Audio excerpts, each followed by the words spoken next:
ছোটবেলায় আম্মু যখন এই রেসিপিটা রান্না করে দিত তখন ভাবতাম গরুর কলিজা রান্না করে দিয়েছে। আসলে কিন্তু এটা গরুর কলিজা না।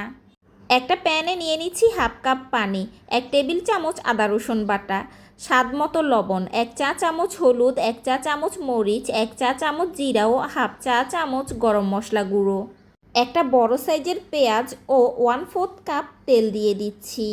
ভালো করে নেড়েচেড়ে মিশিয়ে ঢাকনা দিয়ে কষিয়ে নিব, পানিগুলো শুকিয়ে তেলগুলো উপরে ভেসে ওঠা পর্যন্ত।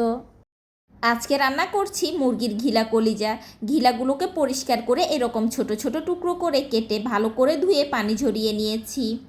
আর কলিজাগুলোকেও আমি সেম প্রসেসে এরকম ছোট ছোট টুকরো করে কেটে নিয়েছি। মশলাগুলো কষানো হয়ে গিয়েছে, এখন এর মধ্যে দিয়ে দিচ্ছি কিউব করে কেটে রাখা বেশ বড় সাইজের একটি টমেটো। টমেটোগুলোকেও একটু নেড়েচেড়ে ভেজে নিব মশলার সাথে। মুরগির ঘিলা সাধারণত কলিজার থেকে একটু শক্ত হয়, তাই প্রথমে আমি ঘিলাগুলো দিয়ে দিলাম।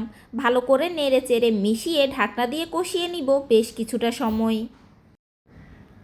প্রায় 4-5 মিনিট ঘিলাগুলোকে কষিয়ে নিয়েছি। এখন একটু নেড়েচেড়ে এর মধ্যে কলিজাগুলো দিয়ে দিব।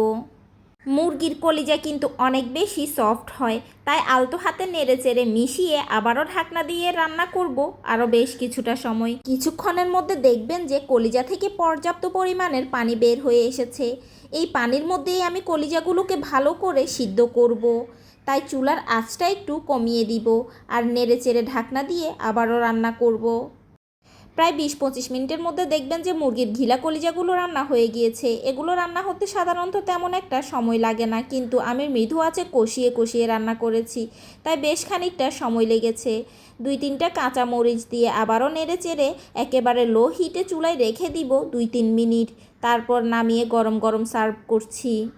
আমার এই রেসিপিটা হুবহু ফলো করে মুরগির ঘিলা কলিজা রান্না করলে যারা জীবনে মুরগির ঘিলা কলিজা খায়নি তারাও চেটেপুটে খাবে। আর এই ঘিলা কলিজা খেতে অনেকটা গরুর কলিজার মতো।